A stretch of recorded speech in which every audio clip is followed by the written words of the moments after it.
Welcome, guys. Welcome back to another episode of the Scaling Brokerage Podcast. Today, Jeremy's been kind enough to carve out some time in his schedule, share us a little bit about his experiences in real estate and running a brokerage. So I'd like to kick it right off to you, Jeremy, and let you tell us a little bit about yourself and your business over there. Sure. Yes. So I started out life as an engineer and got tired of doing that. Started buying some investment properties and started my own brokerage about 18 years ago. It has been awesome. I've experienced so many things that I would never have been able to experience otherwise. Brokerage now, I've got 14 agents working for me.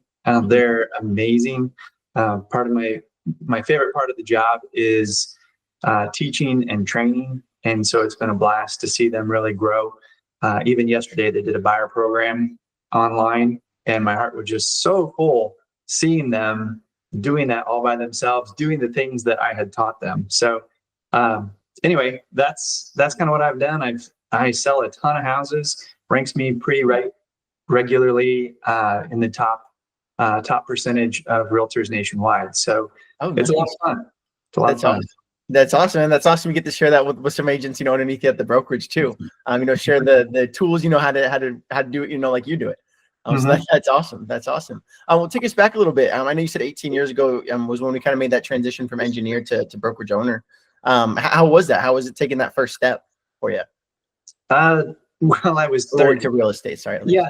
So I was 30, and I just had so much confidence in myself, and I just knew that it would work. Right. I just had that dream, that desire, and pushing forward. I'd been purchasing already some houses and had been flipping them and doing some of those kinds of things. And so when I started, if you do the math, that was 2006, and the market was starting to tip. I could feel it. Like that was the peak there.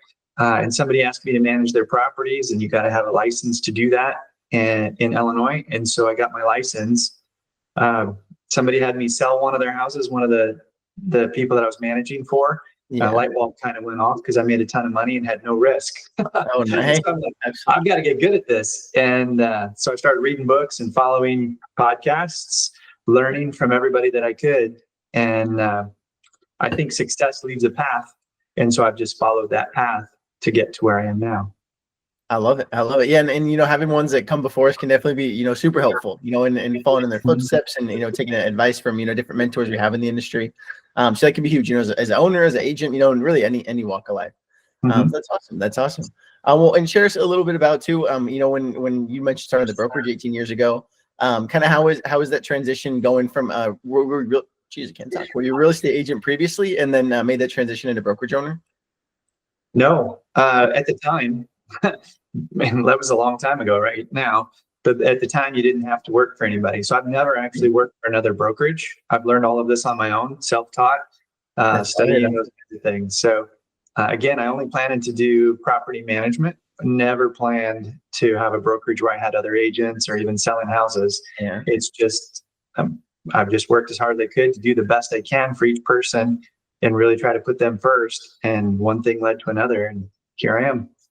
That's really awesome to hear, because especially now with all the tools and resources people have that you probably didn't have 18 years ago when you're getting started, how much easier it can be for them now. That's awesome. That's awesome. Well, take us a little bit. Do you guys do anything on the marketing side? Do you do anything to recruit agents to the brokerage there? Oh yeah, recruiting agents is really no different than getting listings. It's boring. Right. There's a commercial that's going around right now. One of the banks is talking about how things are boring, right? To go on vacation, you have to do boring things. And so some of the boring things that you've got to do is a daily routine, right? Absolutely. Write down my gratitudes. I contact the agents. I follow up on past dues or whatever it is. And so I've got that daily routine that I go down through. So recruiting other agents is a part of that. I post regularly on Facebook. I post testimonials of my agents and what they like, and just different things like that, constantly challenging people to consider a new career, etc. So it's very boring, but it works. Last year, this time I had 6 agents. One of them was pretty solid, maybe 2. This year, like I said, I've got 14. And so I've really been pushing this last year to build the office. I'm looking to get to, my goal is 37. And the reason I picked 37 is because each agent brings like this much to the office. I know how much that I want overall. And so then I just divide it and that's how many agents that I'm working at getting. So I love it. Love it. yeah, it's been awesome. And you're talking about a lot of the tools and such. I have brought so many things to our market. I know this sounds crazy, but the professional photography Oh yeah. didn't exist when I started in Oh, our yeah. area, right? Oh really? Right. So I brought that, electronic lock boxes, all of the electronic software. I'm really a leader on social media. I don't think there's anybody who does more video than what I do. And so staying on top of that, pushing the envelope, I've just Yeah. become known as that person. I think that's really helped a lot too. Absolutely. Well, and tell me a little bit about too, how are you able, I know you mentioned, being one of the top producers in the country each year. How are you able to manage, both ends of it with recruiting, still, keeping ends, or keeping everyone happy in the brokerage, keeping them motivated, and being, such a good producer as well. How do you manage all that? The key is to have good people around you. Oh yeah, absolutely. Hey, absolutely. And part of even before that is to have processes. And so I'm very, well, I told you my former career was engineering. And so I'm very detail oriented. And so we've got a step for every single thing. And then I've got an operations manager whose responsibility it is to follow that process. And so if I go on a listing appointment, I've got it on my iPad, and then I just email a copy of the paperwork to my operations manager and to the client, of course, and boom, that just triggers this process. So I work less now and accomplish way more than I've ever accomplished in my life because of the processes that take that off my shoulders, plus having somebody who manages the whole thing. Absolutely. No, absolutely. And having key people is integral. I know normally I'm in the office today. I had do some of the podcasts from home here. But that I know Melissa is Alan's operations manager there at the at our at the brokerage at Best Homes there. And she's huge. The everyday day to day, getting those new agents, started up, ramped up, getting, keeping current agents happy, keeping them motivated, doing weekly calls with them, hosting the events, does everything. So having someone like that on your team is huge. I can definitely attest to that. I've seen it firsthand, obviously. And then a very common theme with most successful brokerages is having someone there that'll help us out on the back end is huge. It's hard to do it all by yourself, right? Yeah, and it's boring. It's not really that complicated, right? This job is so simple. It's just not easy, right? Absolutely. So it's simple. Just make your calls every day. It's not easy. You need that 3 seconds of courage. Yeah. You've got to be brave. You've got to pick up the phone. Just once you start dialing, you'll be okay. But you got to do that every day. Phone is big. Yeah. And in our business, you probably know this too. You can skip a day and it's not going to ruin you today, but it's going to ruin you 45 days from now. Right. Yeah. And you skip a few of those days in a row, your next month and a half is going to be really bad. Yeah. I wonder why. Yeah, we don't have anything on the calendar, and it doesn't stem from maybe what we've done this week, but what we've been doing in the past weeks. Yeah, and if January and February are really slow, think about the activity that you did around Thanksgiving and Christmas, right? Yeah, probably none. Yeah, huge promotion. I was really harping on my agents in November and December. I said, man, you got to keep your foot in it. Keep going, keep going. And this January is the best January we've had. So it makes a difference. You do the activity, it shows up. Absolutely. No, absolutely. I can't agree with you more.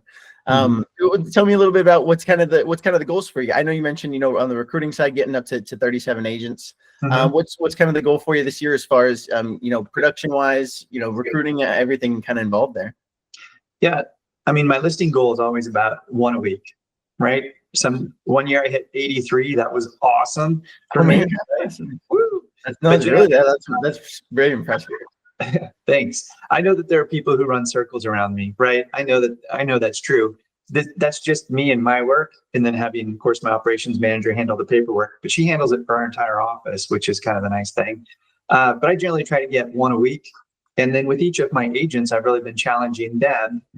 And I don't remember where this came from necessarily, but I put on there in our weekly meeting, the very first slide is, if you believe you can make 100,000 this year or you don't, you're right.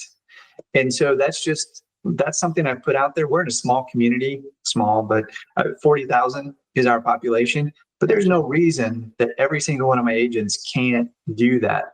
And it is really fun because as I put that on there, I keep hearing the objections, right? And in our business, what are we always supposed to be doing? We're handling objections. Yeah. And like, man, you'd have to work 24/7 to make that around here. I said, that sounds like a challenge, right? So you can't work 24/7. Who can you bring in to help you? Maybe there's an agent in the office who's a little bit slower and you've got all the business. Maybe you could hire them to show some houses for you. Yeah, absolutely. Maybe you need to lean more on the listing side. Maybe this, maybe that. Maybe you need to be a little bit better systematized or the way that you work on things. So that's one of my goals, Jake, is really to get each of my agents believing in a much bigger number than what they think that is possible for them. I love to see people grow. I love to be a part of that. And the things that I've been able to experience, I want them to be able to experience. And it's totally possible. Well, no, and that is awesome too. I know you said 83 deals in a year, correct? Yes. That is correct. I mean, you're doing what, 1.5 deals a week almost. I'm like that's very almost over 1.5. I think actually, though, my math's right. I mean, that's very impressive. Through the holidays, through rain, snow, everything, you were still putting in the work. So that's awesome, and that's an awesome roadmap for our agents in the office to follow. I know, going back to Alan again, but that's kind of where similar. I believe the most he mentioned he ever did was like very similar, like 83 or 93. It was one of the two. So you have to check with him and see who's in first, right? Well, but no, I was just joking. No, but I know that having someone that's able to do that in their own with their own brokerage, with their own other things, family, stuff like that going on. It gives especially those younger agents, but really all the agents, hope that not hope and also the roadmap of how they can do it on their own. So especially with the younger guys, that don't maybe have a family, like similar to myself, we don't have as much going on, Monday through Friday after work, like putting in the extra hours and makes a huge difference. And obviously, the amount of work it takes to, get something like that, to get over 80 deals in a year is crazy. So that's really awesome, Jeremy. I wanted to highlight that a little bit more. I feel like we brushed over too fast. Well, yeah. And here's the interesting part about those 83 deals that you brought up, Jake, and you're talking about. I worked less on those 83 deals than I did when I first started, and I was trying for 1 deal a month. Yeah. Think about that, right? Like I was just running every time the phone rang, man, I was showing houses, I was doing this, and I didn't really figure out how to, correctly screen buyers and screen sellers so that I'm working the right way. And then I don't even work with buyers anymore. I shoved that off to everybody. So those 83 were just my listings that didn't have, all the total transactions. I might have 5 or 10 buyers in a year, but I'm trying to make it 0. That's awesome. Well, and I'm sure agents in the office can appreciate that. I'm sure, agents that are maybe, surrounding it locally there would be very appreciative of it as well. So that's awesome. That's awesome. Oh, nice. And I know those kind of short-term goals, I'm talking about this year. What about, I know 2030 sounds a little bit like the future. What do you want to look back, when we do cross that threshold of the 30s, and what do you want to look back and see yourself have accomplished, these next 5 years? Sure. What I'm working on is figuring out a way for me to back out of the day-to-day as much and to really build it more into a business. So I've got one of my agents who's working on, and in Illinois, we've got to have it's broker and managing broker. Where a lot of states it's agent and broker. So anyway, I'm having one of my agents work on getting the managing broker license so that she can deal with all of the chaos from the other agents. And that will leave me up to just recruiting, training, and then doing my own listing type of stuff. But I really want this business to be something that can run on its own. I want to bring the best that I can to it. One of the other things that I'm working on, kind of in line with, but kind of a little bit to the side, I just finished building a studio. I'm not in it right now. It's not quite finished, almost like right there. Creating an online business to consumer real estate training course. What's blowing my mind, and I don't know if you've run these numbers, there are 1.5 million realtors. 70%, 1,050,000 sell 5 or fewer a year. 49% sell 0 or 1. And so I just feel like that, I mean, they've got to be disappointed, discouraged, embarrassed, right? Absolutely. And so, and kind of like in line with what you're doing, you're trying to help people become much better. That's the same thing I'm doing. I want those people to be so successful. Because if you get your license, you've gone through all of that work and you've passed the Yeah. test. And a lot of Yeah, all people the can't, money too. right? It's like, okay, now let's make some money. What do you want to do? Quit Yeah. your 9 to 5? Let me show you how. You want to just get some vacation money? Let me show you how. Because, like I said, our job is so simple. It's just not easy. And if Yeah. nobody has ever shown them how simple it is, then they just have to work themselves up and do the work. But if nobody's even shown them what to do, that's kind of a disappointment. Yeah, no, and it can be tough. That's that's something that gets brought up a lot. There's no really roadmap to it, to a brokerage owner, for an agent, anyone getting started in real estate. So having those coaches, those people we can kind of lean on when we need some questions or need some answers, I should say. It can be huge. And I know, like, even sometimes it could be like, I'm a brokerage owner. I shouldn't feel like I need a coach. I shouldn't feel like I have anyone helping me. So even some of the biggest guys in the world, like Jeff Bezos, Elon Musk, they all have coaches as well. So it's like it's an integral part of growth, and not having to recreate the wheel, so to speak. Like we may have to if we don't have that roadmap or someone to help us out there. So that I couldn't agree with you more on that. Yeah, and over the years, I've had several coaching groups that I've been a part of and gone to conferences and met some amazing people, going to the National Association of Realtors conference, just networking with the speakers, right? Because they're supposed to be the best of the best, supposed to be. Right, yeah. And getting to meet them and talk to them and then create relationships there. And, through one of the coaching programs I was in, I get to meet, and I can message her anytime I want. The number one Century 21 realtor, right? In the nation. So it's like I can reach out to her anytime I want, and she has responded to me, when I have questions or other things. So being a part of a coaching group is more than just getting the help you need, which is really important, but connecting to people who have been there, done that is awesome. Yeah. And I don't think the community aspect gets brought up, especially enough on the podcast. The community aspect is huge. Having others that, like mentioned before, I've already gone through similar struggles, have been able to overcome them. Having that roadmap, having that person to talk to, ask questions to, it's huge for helping us grow, helping us not make the same mistakes twice, things like that. Right.